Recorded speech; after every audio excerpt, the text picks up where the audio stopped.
Uh, our next guest today is Eric Sagracy, who is the Washington County High School football coach.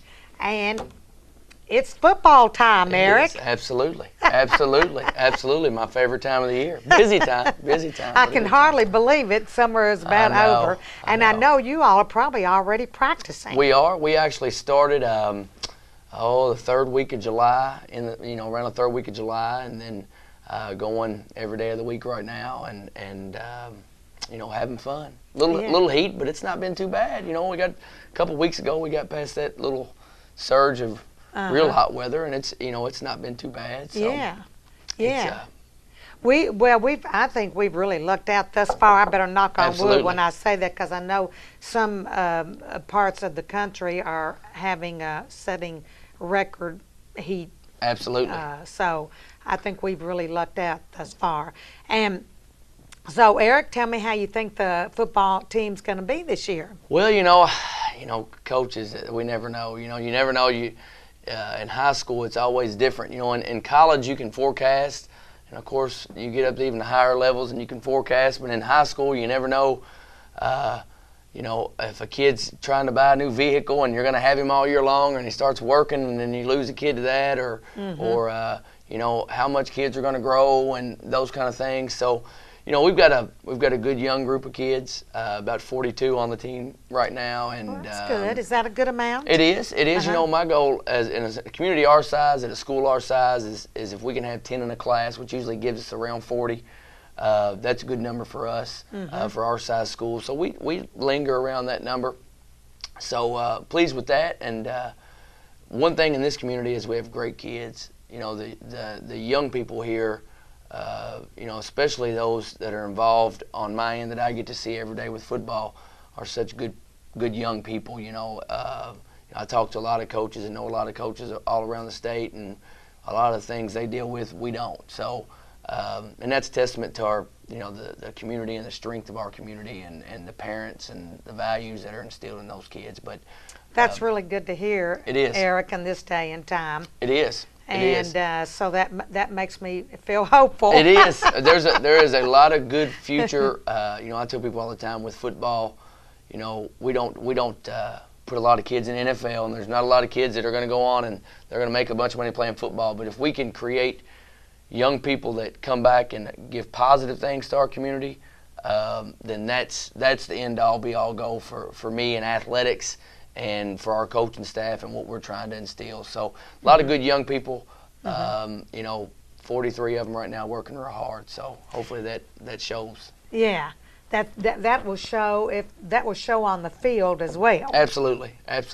And of course, it's kind of vice versa. It works both ways. You have that attitude, and then they're going to show that on the field, and then you all are instilling values and team togetherness. Absolutely. That is going to work for them in their individual lives. Absolutely. As well. Something that I'm real proud of as a coach, and that. One of the things when, this is my 7th year as a head coach, in that time, kids that have played football for 4 years, over 85% of them are, went to 4-year colleges, and whether that was to play football or they were, just going to school for an education, that's something that we really push is education, and we hope that the work ethic we instill with them through football and the hard times they have to go through there prepares them to go do that, and we feel like it does. We have a lot of kids who have graduated college and are teachers and engineers. I got a kid that graduated 3 years ago or 4 years ago. Oh shoot, it's been longer than that now. I say that. I don't feel like I'm that old, but when I start talking about kids, I get old real fast.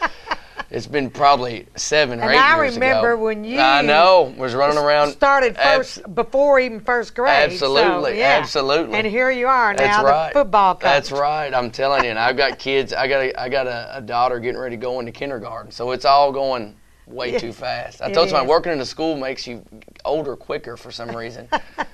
Kids now they guess my age way off.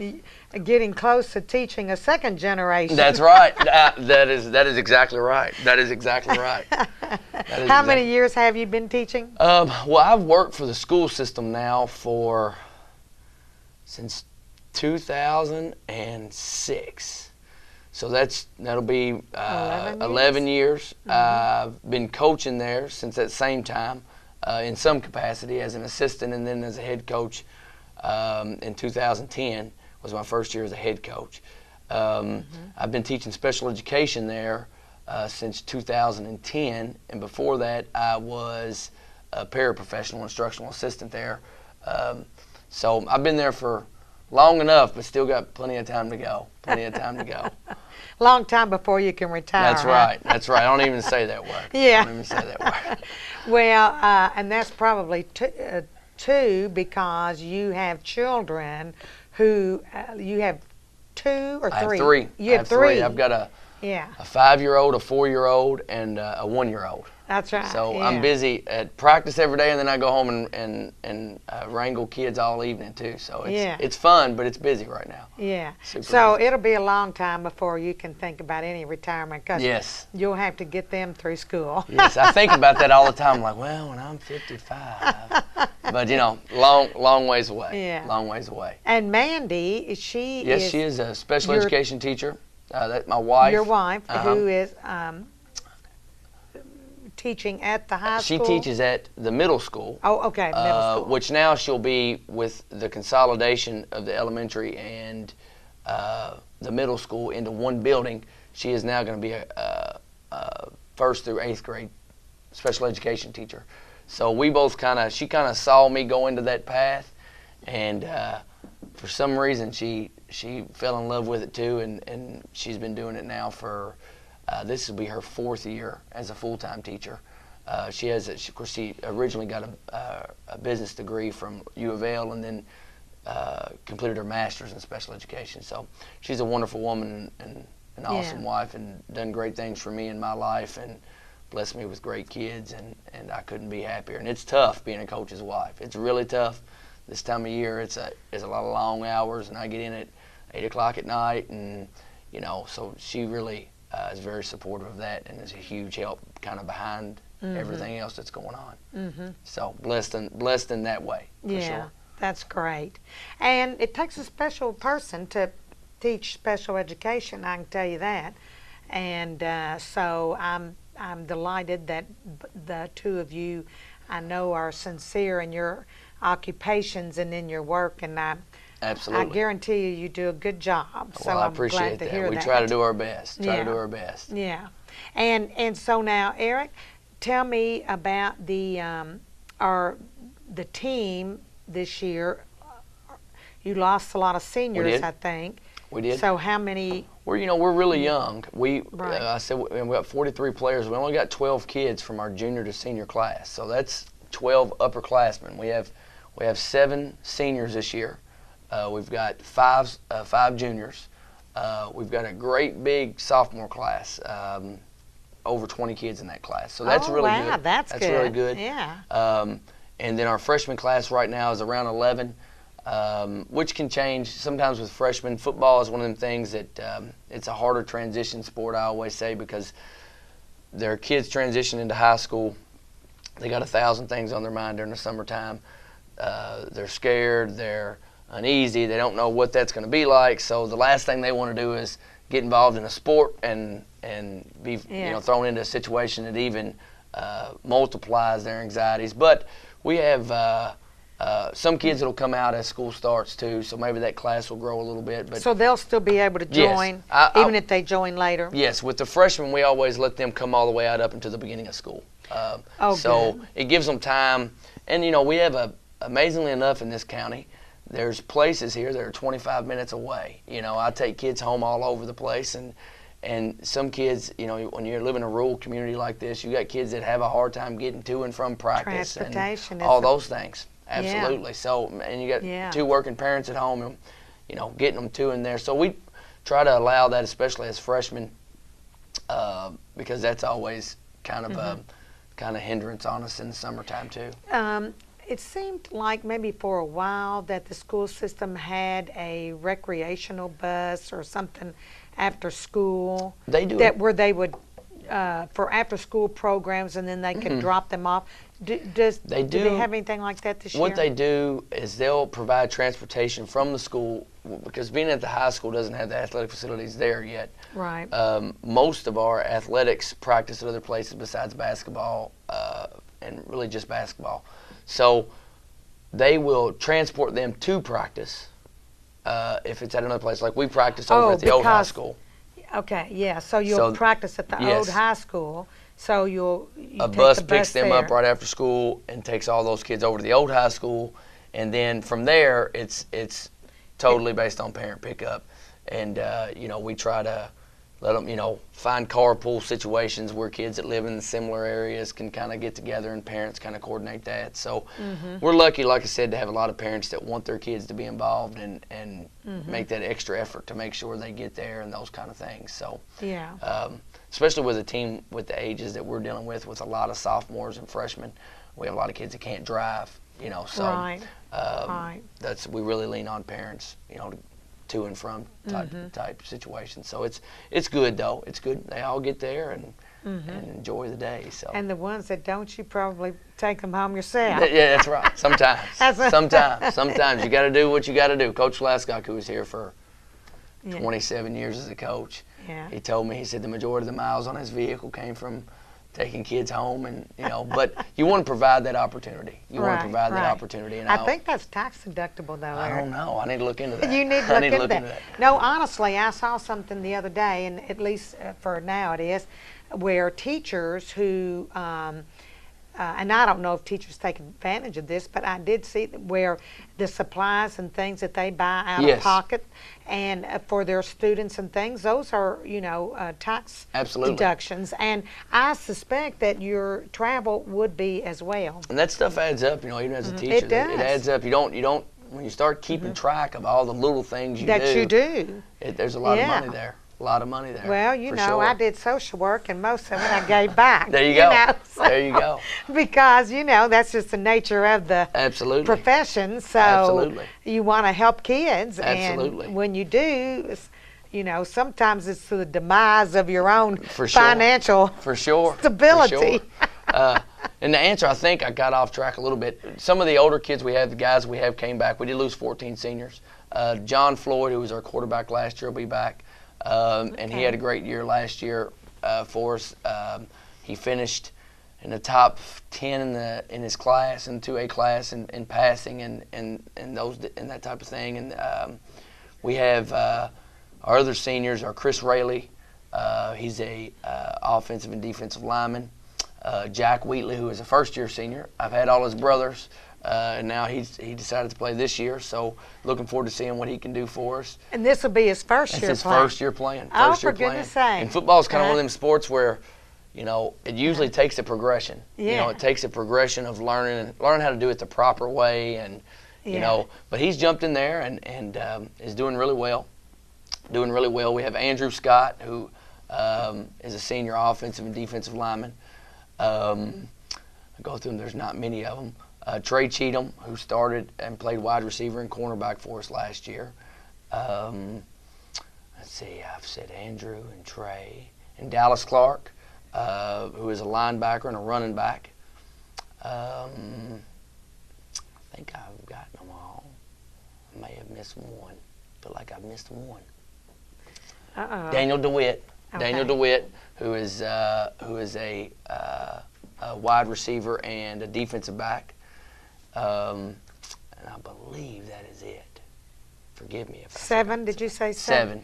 I think you said. It'd be Daniel and John and Jack and Chris and Trey and Dallas and Andrew. So that's all 7 of them. So that's good. 7 of those. It's hard. I know them all by number. I'll tell you that. Yeah. Some of them.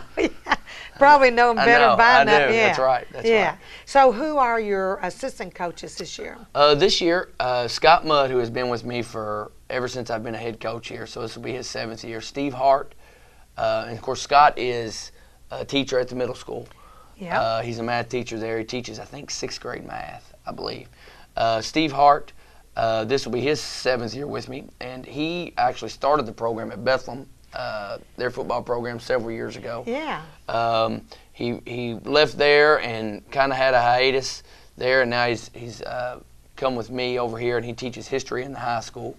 I have Larry Smith, who has coached football in this community. He was it's funny, we laugh, but he was my junior high football coach. Oh, okay. So it's kind of full circle of things there. Now he's helping me coach. Larry, and I have Kyle Kurtzinger, who is a player that I actually coach and graduated under me, that has came back and started helping me out.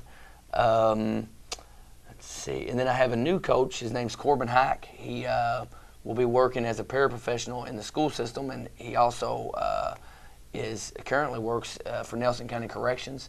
And he has been at Bethlehem now for like 9 years, and they had kind of a coaching turnover over there. So he came over and joined here. And then I've got volunteer assistant Jordan Bottoms, who helps out and does a whole lot of things. He also is a kid who played for me and is now working here in the community, and has kind of chose to give him back some time there. So he's doing a great job. I'm blessed with having a lot of guys helping this year. Sometimes it gets lean because it's so time consuming. People, and I've had a lot of coaches come in and stay for a year and leave, and it's because they realize that it's not just coaching a game on a Friday night and just go showing up practice for 2.5 hours. There's a lot of things that go into it through the weekend and time you spend, and mentoring to these kids and creating opportunities for them to be around, create a family atmosphere. That means that they got to be there for things. We try to make sure that if we ask a kid to show up for something, and we all show up, and try to build that bond with them. So that's all very time consuming, but at the same time rewarding. But it takes a certain kind of family on their end, and all their wives and kids and all those things. We're so appreciative of them too, because it takes a whole lot of time. Yeah. A whole lot of time. Yeah. So how many days a week are you having practice or now? Well, we do things 5 days a week right now. Really? Yeah, we're 5 days a week right now. Monday through Thursday we're practicing. We do these competitions called 7-on-7, which are like a passing league type of competition, and we've been doing those, but now those are over with starting August 1st. This week we're going this Friday we're leaving for a leadership retreat where we'll go to a place it's in Versailles, and I don't want to say the name wrong. I think it's Adventure Life Course. I'm not for sure, but it's an overnight stay that we've raised the money to take the kids on, and they kind of get a lot of leadership experience and team building and those kind of things. So we're going to do that on Friday all day, and then stay the night Friday night and come back Saturday. Then next week we have a full week of practice, and then a scrimmage on next Friday at home against Adair County at 7 o'clock up here. So be our first live action. Yeah. So hopefully we'll be ready for that. Well, good. So how is the schedule this year? Well, our schedule is always tough. We play in a very tough district. Christian Academy of Louisville and DeSales have played in or won the state championship in our class for the past, I think, barring 1 year, the past 4 years. One of those two teams has won a state championship. So we get to see what I think are the two very best teams in our class every year because they're in our district. So that's always tough. Of course, there's always the Marion County game, which is a big game for the communities, and Coach Harmon over there is doing a great job, and that's always a fun game. We open up. We beat them last year, though. No, we got beat. Oh. We did. Am I mixed? Year before. We won the year before. Yeah. Won the year before. Last week we got beat. I think it was by 1. Last year, yeah. I think it was by 1. We got beat over there. So it was a great game. It was a great game.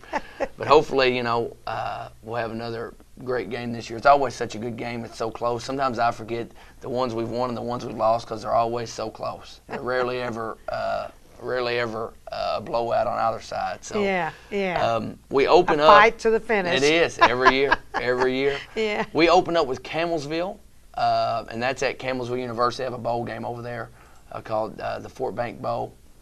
We open up there, and then we have Bethlehem the following week. I believe it's Bethlehem, then Kentucky Country Day, which will be our first actual home game will be Kentucky Country Day, which is the first week of September, I think. Maybe the second week of September. I'd have to look to be sure. Okay. And then we go, we play Marion at home, and then Thomas Nelson, who's another kind of a local team. We play those guys. Yeah, Thomas Nelson. Thomas Nelson. Caverna, which is a little piece away. They're down around Horse Cave, kind of down 65 a little bit. Western Hills out of Frankfort. We play those guys this year. Play Shawnee, another team in our district out of Louisville. And I believe that is it. So it'll be here and over Bardstown? with. No, we don't play Bardstown We don't play this year. Bardstown. They used to be in our district, and then when they realigned 2 years ago, they moved from our district, and we just haven't really, scheduling wise, hadn't really got back together yet. I'm sure in the future we may play again, but right now would be good. it is. We like to get those as many as we can close. Yeah. Close, because they're good. They're good gates, and the community gets excited about them. So that's the ones we want to play. Yeah, yeah. Well, it sounds like it's going to be a really good season. I hope so. Yeah. I hope so. And everybody's already working hard. So that's right. That's right. And the scrimmage game will be next Friday. Next Friday, then, the which will be August the 11th. At 7 o'clock. We go at 7 o'clock. It'll be a varsity and a junior varsity scrimmage. So some of our young kids will play too, and it'll be against Adair on our field. So we're excited about that, and hopefully it'll be a start to good things. And the field's all ready? It's ready to go. It's beautiful up there. Scott Horde Landscaping takes care of it. I mean, they do a fantastic job, and it is, I feel like we get to play on one of the best surfaces around, and that's a credit to our school. Taking pride in that, and Miss Cochran and now Miss Hutchins, and they want those things taken care of and to look good, and I think that instills pride in the kids too. So, but we have a great field; it's ready to go. So Bennett R. Lewis Field will be ready to go, and hopefully we'll have a big crowd there watching. Yeah, and well, it's always exciting, and there's always plenty of good food and absolutely drink as well. Absolutely, because the boosters, I guess, provide that. They still, do. They do that, and actually, girls basketball works the concession stands right now for the football games, so that those monies go straight back into our athletic programs. So, we're hoping to maybe look at some of the cost of getting in, and as we move forward. And try to make it more accessible to people. $5 is a lot of money, especially when you bring a family of 4 or 5. So we're looking at ways to try to shrink that and make it more affordable. Do the whole season pass? They do a season pass. Reduced price, yes, isn't it? They do a season pass, so you can get as of right now, and this could change. So last year they did a fall season pass. And then you'd have a winter pass and a spring pass, which those were like $20. So you would get every game. You can do family passes, which were a little more expensive, but basically encompasses your immediate family could come to every game for free, or for a much discounted price. Yeah. Huge discounted price. Yeah. I think they might have been like $50 for a family pass. Whereas if you have 5 people in your family and you come to 2 football games, you're going to pay for that. It's gonna pay for itself through 2 games. So there's ways, and I implore people in the community to look at those different options. If some and of those how things. they do that, Eric? Contact the high school. Just the office and and right now we're in a transition with athletic directors, so there'll be somebody in place with that real soon. And if you can't. Oh, I didn't realize who. Jeff Tingle was athletic director for several years. Right. He He's hasn't moved retired on. though, has he? No, he's just going to teach this year. Oh, okay. He's just going to continue to teach, and there's going to be some new people in place there. Okay. So I'm sure he'll help with that transition, and we'll try to fill some of the gaps there, and should have somebody in place here pretty soon, I think. And then, so they can contact the high school, and until that's, once that's there, the athletic director will be there to take care of that. But also they contact the high school now if they have any questions about that, and about how to get those season passes and those family passes. Yeah, yeah. Well, because it's right upon us. It is. So it's here. People need to be thinking That's about right. it. It's here, right So on top of us. I'm just looking forward to the season, Eric, and I'm glad you could be here with us today because I know school starts Next Thursday. August Thursday, the 10th. 10th. The 10th. Yeah. So we're at it right now. We have orientation. We had orientation yesterday and orientation today, and then we have open house on Monday, and we're right back at it. Yeah. Right back at it. So it's here. Yeah. It's here. Well, Eric, I want to say good luck to you. Thank you, Lisa. I appreciate it. And good luck to all the football team and all the people that work to make that a successful season for you. Absolutely. With so many people are Yeah. involved, and you can never thank them all, but Yeah. we're blessed to have a lot of support. So Yeah. we're looking forward to it, and hopefully we can win some football games. Yeah. There you go. All right. All the way. Oh, that's right. That's right.